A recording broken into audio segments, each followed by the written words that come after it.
दाखलता और डालियों के दृष्टांत का सही अर्थ क्या है? इस अध्याय में यीशु ने कृषि का बहुत ही सुंदर उदाहरण दिया है, ये समझाने के लिए कि जीवित और सच्चे परमेश्वर से जुड़े हुए लोग कौन से हैं और उससे अलग लोग कौन से हैं।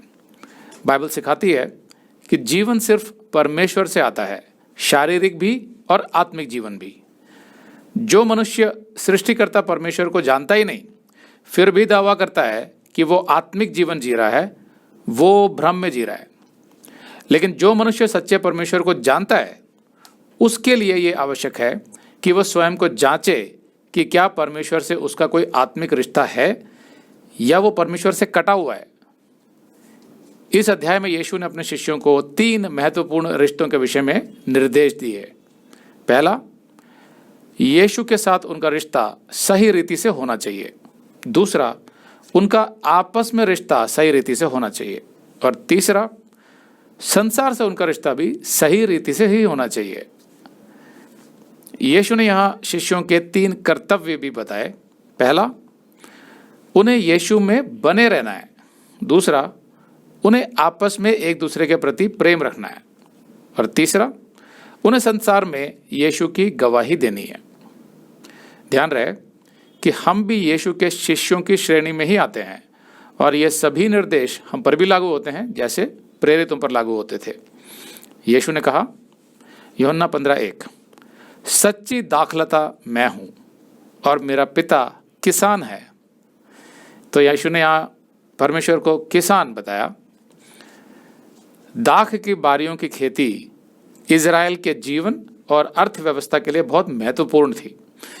यीशु के समय में यहूदियों को जो राजा था हेरोदेस, उसने जो मंदिर बनवाया था उसमें भी उसने सोने की एक लता सजाई, जो एक तरीके से दर्शाता है कि दाख की बारी, ये खेती कितनी महत्वपूर्ण थी इज़राइल के लिए। जब यीशु ने दाखलता की इस छवि का इस्तेमाल किया तो वो कुछ नया परिचय नहीं दे रहा था, क्योंकि हर यहूदी इस रूपक से अच्छी तरह परिचित था। इस रूपक में 4 तत्व हैं जिन्हें समझना हमारे लिए लाभकारी होगा। बाइबल में पहली दाख की बारी इज़राइल जाति थी।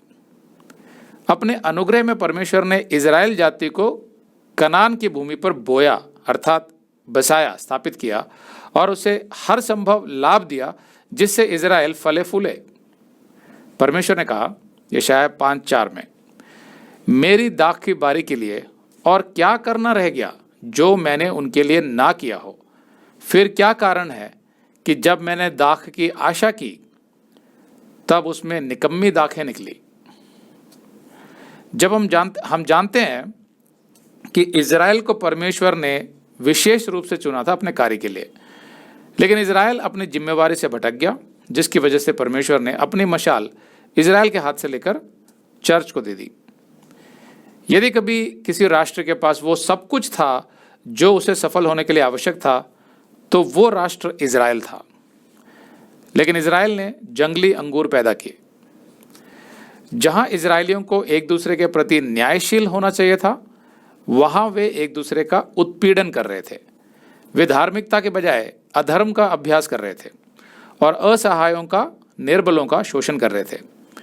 इज़राइल में पीड़ितों की संख्या बढ़ती जा रही थी। परमेश्वर ने इज़राइल की ताड़ना भी की, लेकिन उसका भी कोई स्थायी परिणाम नहीं निकला। अगर आप ये संदेश पूरा देखना चाहते हैं तो आप इसे हमारे वेबसाइट hindiBiblestudy.com पर देख सकते हैं।